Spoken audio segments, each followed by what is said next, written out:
بسم اللہ الرحمن الرحیم۔ چند سال پہلے سندھ میں ایک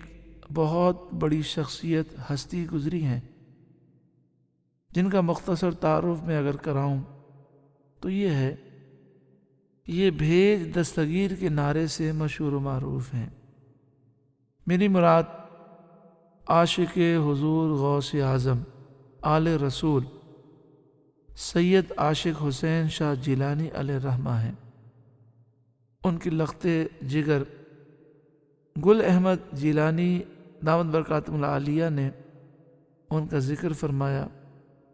ایک بار ہمارے عزیزی محبی بغدادی صاحب کو وہ کہنے لگے، ہمارے بابا جان 11ویں شریف اور 11 کے عدد سے جس طرح محبت کرتے تھے ان کا انداز ہی نرالا تھا۔ کینو وغیرہ کھولتے تو کہتے دیکھو ابھی میں اسے کھولوں گا تو اس میں سے جو حصے نکلیں گے وہ 11 ہوں گے۔ اس طرح ہر چیز میں آپ بڑی محبت سے 11ویں کا ذکر کرتے تھے اور 11ویں شریف ہی کا تذکرہ کرتے تھے۔ آپ کے احوال میں آپ کے لخت جگر نے یہ بتایا کہ ہمارے بابا جان کا یعنی حضرت سید عاشق حسین شاہ جیلانی علیہ الرحمہ کا یہ طریقہ تھا کہ ہمارے بھائی ہماری بہنیں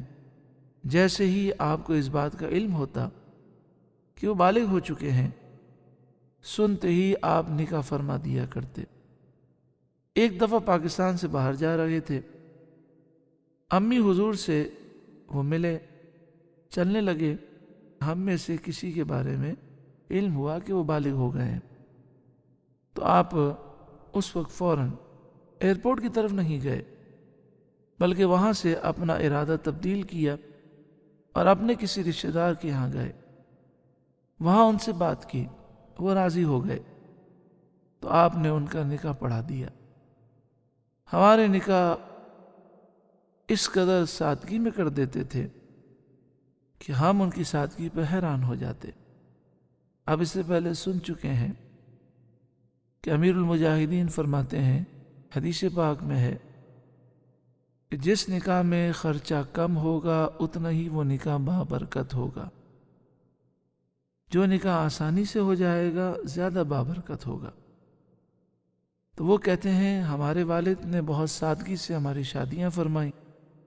ہمارے والد اس چیز کا اہتمام کرتے تھے کہ جیسے ہی کوئی بالغ ہو اس کا نکاح ہو جائے۔ تو اصل بات یہ ہے کہ جہاں نکاح میں اس چیز کا خیال رکھنا چاہیے جو امیر المجاہدین علیہ الرحمہ نے ارشاد فرمایا کہ ناجائز رسومات غیر شرعی کاموں سے بچنا ضروری ہے، ان میں اس بات کا بھی خیال رکھنا چاہیے کہ فضول کام اور فضول رسومات سے بھی بچنا چاہیے کہ لوگ ان کو ادا کرنے کے لیے مقروض ہو جاتے ہیں اور ان رسومات کی وجہ سے گناہگار بھی ہوتے ہیں، برکتیں زائل ہو جاتی ہیں۔ انتظار رہتا ہے، پیسے جمع کرتے رہتے ہیں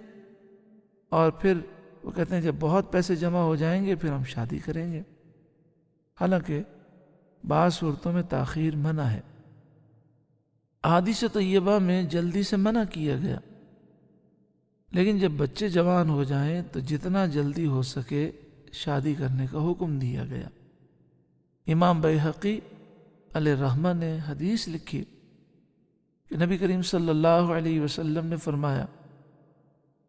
کہ رشتہ اچھا موجود ہو پھر بھی ماں باپ تاخیر کریں، اس کے بعد اگر بچوں سے کوئی گناہ ہوگا تو بچے تو گناہ گار ہوں گے، ماں باپ بھی اس گناہ میں شریک ہوں گے۔ تو بس اوقات رشتہ اچھا ہوتا ہے، لڑکا اور لڑکی شادی کے بعد ایک دوسرے کے حقوق بھی ادا کر سکتے ہیں،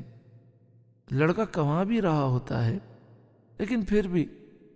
دھوم دھام سے شادی کرنے کے لیے تاخیر کی جاتی ہے، بسا اوقات کئی مہینے اور بسا اوقات کئی سال رشتہ رکھا جاتا ہے۔ تو ایسا نہیں کرنا چاہیے بلکہ سادگی کے ساتھ جلد سے جلد اس فریضے کو انجام دیا جائے۔ اس ضمن میں ایک شرعی مسئلہ بھی میں عرض کرنا چاہتا ہوں۔ امیر المجاہدین کا فیضان ہی آپ کہیں انشاءاللہ تعالی اگلی کلپ میں ایک شرعی مسئلہ عرض کروں گا۔ میرے استاد محترم امیر المجاہدین علامہ خادم حسین رضوی علیہ رحمہ اور قبلہ پیر سید عاشق حسین شاہ جیلانی علیہ رحمہ کے صدقے اللہ ہمارے بچوں ہماری بچیوں کے نصیب اچھے کرے، اچھے رشتے نصیب فرمائے، اور اللہ تعالی ہمیں ان بزرگوں کی سوچ پر عمل کرنے کی توفیق عطا فرمائے، آمین، بجاہ سید المرسلین صلی اللہ علیہ وآلہ وسلم۔